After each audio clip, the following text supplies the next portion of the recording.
Hey and welcome back to Vita vs 3DS. In this video we have our long overdue review of Uncharted Golden Abyss. Like with all my review videos, the graphics, sound, and gameplay will be reviewed, and then an overall score, which is not an average, will be given at the end of the review, which reflects my overall opinion of the game. For the graphics section of the game, I want to get the bad out of the way first. As made evident by blown up screenshots on PC monitors, this game does not run at Vita's native resolution. It runs at about half of Vita's native resolution and is upscaled to fit the screen. The end result of this is horribly pixelated images taken from Vita's screenshot function when viewed on your monitor, which does not at all reflect how the game looks like on an actual 5-inch screen. Sure, the game is notably less sharp than other Vita games which run at native res, but it does not at all appear pixelated like in those screenshots on an actual Vita, and I'm happy to report that, for the most part, there are no other visual downgrades. This game is absolutely gorgeous. Character models are extremely detailed and have excellent textures which really bring them to life. Environments are jaw-dropping and really benefit from the high contrast of Vita's OLED screen. Character animations are stellar, just like the console entries. The effects such as water or fire or real-time lighting are fantastic as well.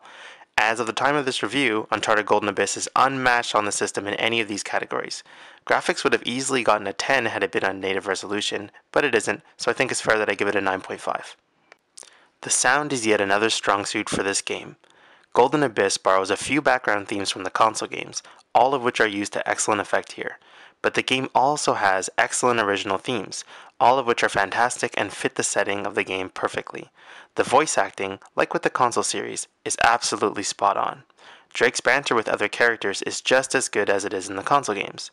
Sony Band's other handheld games suffered from lackluster sound effects, so I'm happy to report that instead of creating their own sound effects for guns and explosions, they simply borrowed the already existing ones from Naughty Dog, which was a great choice. I really can't think of a downside for the sound, and I was really impressed by it, so it gets a perfect 10 out of 10. Regardless of how the graphics and audio of Golden Abyss perform, if it doesn't have that unadulterated Uncharted gameplay, it would have been considered a disappointment. So I'm happy to report that Uncharted Golden Abyss nails the Uncharted gameplay in almost every single way. The gunplay feels just like the console games, and is even augmented by tilt controls, which add a touch of extra accuracy as you're lining up headshots with the right stick. The traversal, pacing, and feel of the game feel much more like Uncharted 1, which is a good thing in my opinion.